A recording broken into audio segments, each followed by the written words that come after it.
स्वागत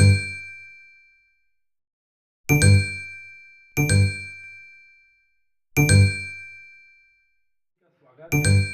आज हम जेनेटिक्स के एक नए टर्मिनोलॉजी फिनोटाइप के बारे में अध्ययन करेंगे।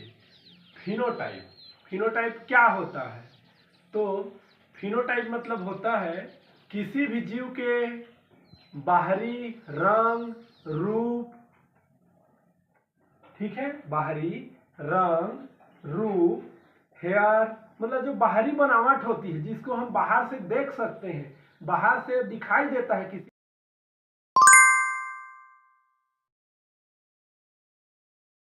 किसी भी जीव का बाहरी आकारिकी लक्षण, चाहे वो स्किन का कलर हो, चाहे वो आंख का कलर हो, या आंख की बनावट हो, कान की बनावट हो, हेयर की बनावट हो, जिसको हम बाहर से देख सकते हैं। ऐसे लक्षण जिसको हम बाहर से देख सकते हैं, वैसे लक्षणों को हम फिनोटाइप के नाम से जानते हैं। अगर इसको इंग्लिश में देखना चाहे तो एक्सटर्नल डेवलपमेंट ऑफ ट्रेट या कैरेक्टर। ऐसे लक्षण जो बाहरी रूप में क्या होते हैं, डेवलप होते हैं, किसी जीव के बाहरी आकारिकी लक्षण के रूप में विकसित होते हैं, ऐसे लक्षणों को ही हम फिनोटाइप कहते हैं। अब ऐसे बाहरी आकारिकी लक्षण डेवलप होने के लिए जो पोटेंसी है, सामर्थ्यता है, वो जीनोटाइप प्रदान करता है। जीनोटाइप मतलब होता है ऐसे लक्षण जो हमको बाहर से दिखाई नहीं देते। ये एक अनुवांशिक संरचना होती है, अनुवांशिक संगठन होती है, अनुवांशिक बनावट होती है। इसको हम अगले वीडियो में डिस्कस होता है genotype plus environmental factor. Genotype और इन्वायरमेंटल जो फैक्टर होता है, दोनों जब मिल जाते हैं तब जाके फिनोटाइप किसी जीव का विकसित होता है, किसी भी जीव का बाहरी लक्षण विकसित होता है।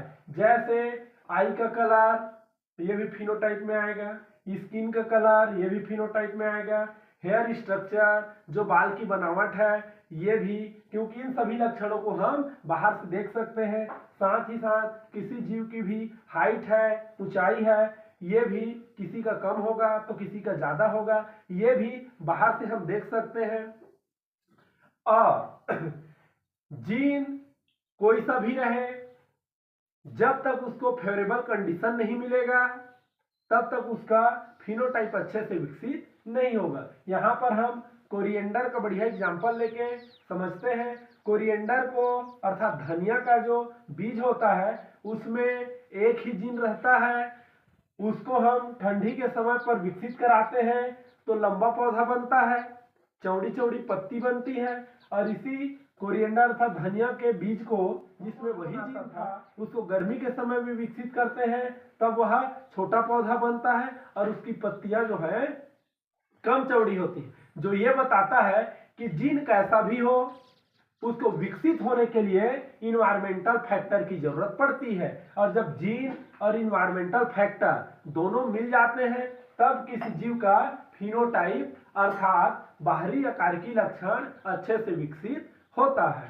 तो उम्मीद है आप लोग को आज की क्लास में ये फिनोटाइप का कॉन्सेप्ट क्लियर हो गया होगा।